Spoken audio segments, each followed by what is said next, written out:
Hello, my name is Melissa Swink, and I'm the founder and CEO of Melissa Swink & Co. Our team of virtual assistants provide administrative, marketing, and operational support to small businesses and nonprofits.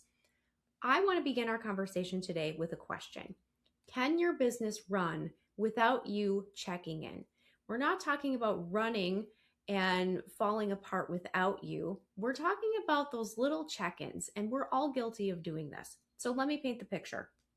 Maybe you have been traveling, maybe you've been on vacation, you're attending an event such as a conference, and you're just trying to be present somewhere else, but you're still checking email, you're still answering questions, and you're still just kind of keeping tabs on everything, making sure nothing slips through the cracks. So if that's you, listen on because I want to share how you can set up your team for success so that you truly can be present and fully step away and be somewhere else when you want to be. Because the real litmus test of the support structure that you've built around you isn't necessarily in the day to day where, like, how or whether things get done when you're there and available. It's if things continue moving forward when you are not available. So, just to set the tone for our conversation, I am going to share with you some of the things I experienced when I stepped away recently to attend my Goldman Sachs 10,000 Small Businesses graduation in New York City. Now, I will tell you that this was a full week. Okay. It was classes, it was speaker panels, it was fireside chats, there were dinners and group activities and things like that. It was a very jam packed week. I knew that going in. And so I shared with my team, like, hey, listen, I'm really not going to be available. This is not like this is a work trip, but this is not a working trip. Like, I'm going to be available. And it was such a busy time for this for this graduation to fall on the calendar. We had clients expanding support. We had new clients coming on board. We had returning clients, past clients who have come back. We were onboarding new team members. There was just so much going on. And so there were some steps that I took in order to be able to fully remove myself from the running of the business during that week. And I want to share more share more with you about that so that you can take some of these tidbits and apply them as well. So it was interesting though, because the entire week that this was going on, my team did not contact me once. And I was so proud of them because I can tell you guys, it took me less than an hour to get caught up and back into the business after I returned. That was not the case for everybody at the Goldman Sachs week. And if you're a Goldman Sachs friend, I am not coming from a place of criticism. I'm coming from a place of observation because there are things that I can share. And I felt like this was a really great teachable moment. So we had people who were, for no fault of their own, in many cases, still trying to run the business and check in between different activities that we had going on. And I'm telling you, this was a packed week. There were no breaks built in for this sort of a thing. And so, we had situations where people had staff members calling in sick, or we had situations come up where team members ran into a roadblock and they just needed some direction from their leader as to, what to do next or how to handle it. Again, these are things that happen. These are real life, but it was super interesting to observe. And so there's a difference between you holding all of the context and fielding questions and keeping everything spinning while you're away, and also still being very deeply invested in your business. I want to acknowledge that because certainly our team, our clients, the level of service that we deliver, the quality of the products that we're producing, that all matters completely. But I don't want you to get to a place where you feel, or maybe you truly are, the source that holds everything together. So when you step away, your business might technically run while you're gone, but it's only because you're still mentally managing it. So here's what this looks like in process. Your team might wait for you to move forward. So they might get as much done as they could. They get to a stopping point, and that just needs to be put on hold until you get back. Client questions might get routed to you, or, let's just say questions in general, like, we've gotten as much as we can done. I just need these 3 things answered, or I need some clarification on direction, and then I can continue on. follow-ups might only happen when you remind someone, like, I need to make sure that we get so-and-so on my calendar. If you don't hear from them by Thursday, I need you to reach out to them again, that sort of a thing. And you're just monitoring things just to make sure that things continue humming along as you need them to. And this really, the truth is that it's not really stepping away. It's working from a different location and fewer hours. It's working a lighter schedule remotely. So here's what needs to be in place. The reason why I was able to fully step away during my week at Goldman Sachs was not luck.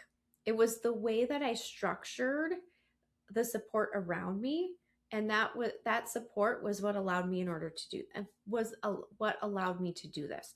So at the core, before I talk to you about some specific tactics, it is because I empowered my team to make decisions on my behalf.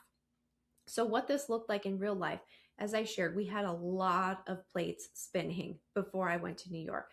And the afternoon before I logged off before that weekend to travel out to New York, I met with my team members and made sure, the leadership team, not every single member of my team, but my leadership team, and we talked through scenarios. Here's where this is at.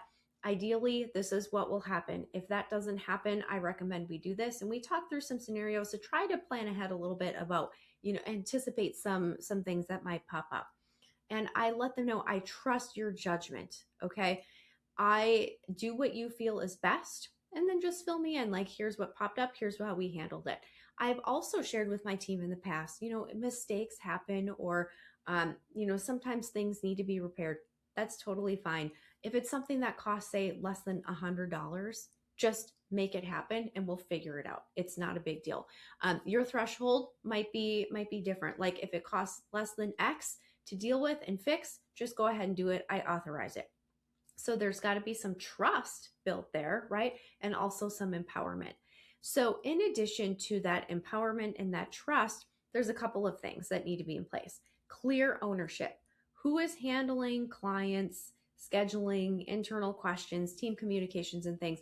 Who is taking ownership of that? What are the methods of communication around it? Making sure that we know exactly who is responsible for what. We also have repeatable systems in place because no one is relying on memory in order to keep things moving forward, especially my memory. Good Lord, there's so much stuff in my brain. I don't need to add any more clutter to that. Decision-making context. The team needs to understand priorities. They need to understand what the standards are and what types of things need to be escalated. One thing that I am working on creating for my leadership team is a decision matrix. And I envision it being kind of like a stoplight, like a green, a yellow, and a red. A green, here are the types of things you can make decisions on. No problem. I don't need to know about it. Yellow might be, okay, this is something that is a higher risk kind of a situation. Here are some of the protocols I think we need to have in place in order to resolve these types of things that come up. You can work through them and just update me during the next time we have a one-on-one, like, hey, this popped up and here's what we did. And then certainly the red category would be like, this is a really big deal and you need to let me know right away. That might be something that you want to implement with your team as well. And then lastly, communication rhythms. So how are we building in structured updates so that we don't have these kind of random check-ins? And so again, I had those check-ins, those planned check-ins with my leadership team members before I logged off for the week. And we looked ahead to see and anticipate what might go wrong or what might pop up. I shouldn't say we put the energy out there that things would go wrong, but what might pop up while I'm in New York, and how can I make sure that they have everything that they need in order to handle that? And to be clear, I don't think that your business necessarily needs more check-ins. It needs the right structure so that you're not having those random questions that pop up throughout the day. And questions could pop up anywhere. It could pop up Slack. It could pop up in email. It could pop up in your project management tool, not necessarily phone and text messages and all of that. That's kind of where our brain goes first, like those immediate methods of communication, but questions might be lingering elsewhere. Okay, so as we wrap up here, a couple of questions that I want you to ask yourself. If you were unreachable for 1 week, what would get stuck? Or what would need to wait until you get back?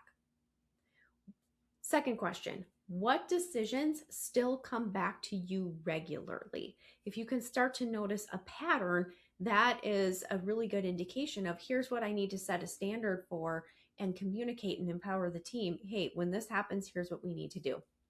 And then lastly, where are you still the default point of contact, even if you don't need to be? Okay, let's think through those questions. Those are more rhetorical at this point. But really, these questions, though, overall aren't made to make you feel behind or that you have done something wrong or there's something not working in your team. They just show you where the next layer of support needs to be built. So, all of that to close, stepping away from your business shouldn't feel like a risk. It should feel like something your business is actually prepared for. Your team has got this, they've got your back, and you're able to fully step away without checking in and responding to questions and things during your time off. So, if you are looking for a team that can help you build the administrative, operational, and marketing support that keeps your business moving forward without everything depending on you, you are welcome to have a conversation with me. I love to do consultations. They're completely free and they are value added. They're not pushy, they're not salesy. It really is a conversation of, hey, tell me about your business, tell me about your current team, what's currently on your plate, what seems to slip through the cracks, where are your frustrations, and then together we can talk through, is there something that my team can do to help improve that situation? Are there other recommendations that I have in order to help your business run more smoothly? So I will include a link in the description box below to schedule that conversation if you would like to connect with me on a deeper level on this topic. Thank you so much for watching. I hope you have a wonderful day.